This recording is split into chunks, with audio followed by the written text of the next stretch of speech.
కొందరు ప్రభుత్వ ప్రైవేటు ఉద్యోగులు తమ జీతంలో పైసా కూడబెట్టిన డబ్బులతో హైదరాబాద్ లోని మియాపూర్ హైదర్ నగర్ సర్వే నంబర్ 145/3లో 9 ఎకరాల 30 గుంటల భూమిని కొనుక్కున్నారు.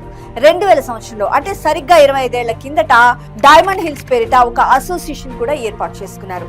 ఈ లేఅవుట్ లో మొత్తం 79 ప్లాట్లు ఉన్నాయి. అయితే ఈ భూమి తనదేనంటూ 2007లో డాక్టర్ ఎన్ఎస్డి ప్రసాద్ అనే వ్యక్తి కబ్జా చేశాడు. ఈ భూమి చుట్టూ ఐరన్ షీట్స్ తో పెద్ద ఫెన్సింగ్ ఏర్పాటు చేశాడు. భూమిని ప్రైవేట్ బస్సుల పార్కింగ్ కు అద్దెకిచ్చేశాడు. అప్పటి నుంచి ఫ్లాట్ల కొనుగోలుదారులు న్యాయ పోరాటం చేస్తూనే ఉన్నారు. 9 నెలల కిందట ఈ భూమిని హెచ్ఎండిఏ లేఅవుట్ గా హైకోర్టు తీర్పు చెప్పింది. ఖాళీ చేయాలని హైకోర్టు ఆదేశించినా కబ్జాదారుడు ఏ మాత్రం స్పందించలేదు. దీంతో బాధితులు వారం రోజుల కిందట ఏకంగా హైడ్రాను ఆశ్రయించారు. కోర్టు ఆదేశాల ప్రకారం సోమవారం హైడ్రా అధికారులు తొలగింపు చర్యలు చేపట్టారు. 8 ఎకరాల భూమి చుట్టూ వేసిన ఐరన్ బారికేడ్లను ఫెన్సింగ్ ను పూర్తిగా నేలమట్టం చేశారు. భూమిని అసలైన యజమానులకు అప్పగించారు. కేవలం ఫిర్యాదు చేసిన వారం రోజుల్లోనే హైడ్రా కమిషనర్ తమకు వెంటనే న్యాయం చేశారంటూ ఫ్లాట్ల కొనుగోలుదారులు హర్షం వ్యక్తం చేస్తున్నారు.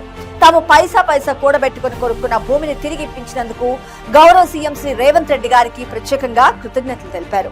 Thank you Hydraa and thank you CM Revanth Reddy గారు అంటూ వారికి మనసులోనే కృతజ్ఞతలు తెలియజేసుకున్నారు. హైడ్రా కమిషనర్ రంగనాథ్ గారికి ప్రత్యేకంగా థ్యాంక్స్ చెప్పారు. హైడ్రా వల్లే ఈ రోజు తమకు న్యాయం జరిగిందంటూ ఆనందం వ్యక్తం చేశారు. సో ఇంకెందుకు ఆలస్యం, ఇక మీదట మీ భూములు ఎవరైనా కబ్జా చేస్తే వెంటనే మన హైడ్రాకి కంప్లైంట్ చేయండి.